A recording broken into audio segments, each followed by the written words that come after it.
चलो अब हम देखते हैं कि जो हमारे अम्ल और क्षारक है उनकी आगे की अभिक्रियाएं क्या हो सकती हैं। तो हम देखेंगे कि आगे जो अम्ल है या क्षारक है वो धातु हाइड्रोजन कार्बोनेट या फिर धातु कार्बोनेट के साथ अभिक्रिया करेंगे या फिर नहीं करेंगे, वो चीज हम देखना चाहते हैं। तो सबसे पहले हमने लिखा है यहाँ पर कि धातु कार्बोनेट और धातु हाइड्रोजन कार्बोनेट के साथ अम्ल की अभिक्रिया, क्योंकि अब देखो यहाँ पर मैंने सिर्फ अम्ल क्यों लिखा है, हेडिंग में मैंने क्षारक भी लिखा है। तो यहाँ पर आपको एक बात समझनी पड़ेगी कि जो हमारे क्षारक होते हैं वो हमारे इसके साथ में धातु कार्बोनेट या फिर धातु हाइड्रोजन के कार्बोनेट के साथ में अभिक्रिया नहीं करते हैं। कौन नहीं करते हैं? क्षारक अभिक्रिया नहीं करते, ठीक है ना।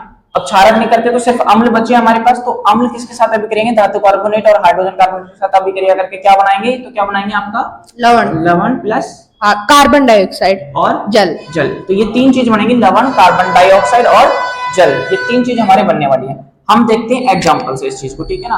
तो हम अम्ल की सबसे पहले धातु कार्बोनेट के साथ अभिक्रिया देखेंगे। अब किसी बच्चे का डाउट ये तो नहीं है ना कि धातु कार्बोनेट क्या होता है या फिर धातु हाइड्रोजन कार्बोनेट क्या होता है, वो भी समझाना पड़ेगा एक बार। क्योंकि यहाँ पे देखो, अरे यार यहाँ पे भूल गया मैं, हाइड्रोजन, ठीक है, यहाँ पर ऐड करना था हाइड्रोजन कार्बोनेट।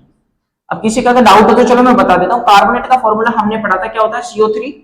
अब अगर ये किसी मेटल के साथ में, किसी धातु के साथ में जुड़ा हो तो वो धातु कार्बोनेट बन जाएगा।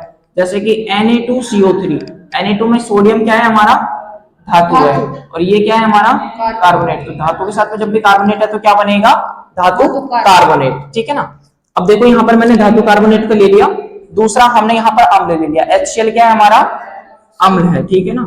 अब देखो, अब ये अम्ल इस धातु कार्बोनेट के साथ अभिक्रिया करके क्या बना रहा है? ये हमारा NaCl बन गया। अब ये जो NaCl बना है वो क्या है हमारा? लवण। तो पहला प्रोडक्ट लवण बन गया, दूसरा कार्बन डाइऑक्साइड बन गया, और तीसरा हमारा क्या बनेगा यहाँ से? जल बनेगा, ठीक है ना। तो ये तीन प्रोडक्ट हमारे बन गए। कौन कौन से? लवण, कार्बन डाइऑक्साइड और जल। तो ये तीन चीज बनेंगे यहाँ से। अब देखते हैं हम इस अम्ल की धातु हाइड्रोजन कार्बोनेट के साथ अभिक्रिया।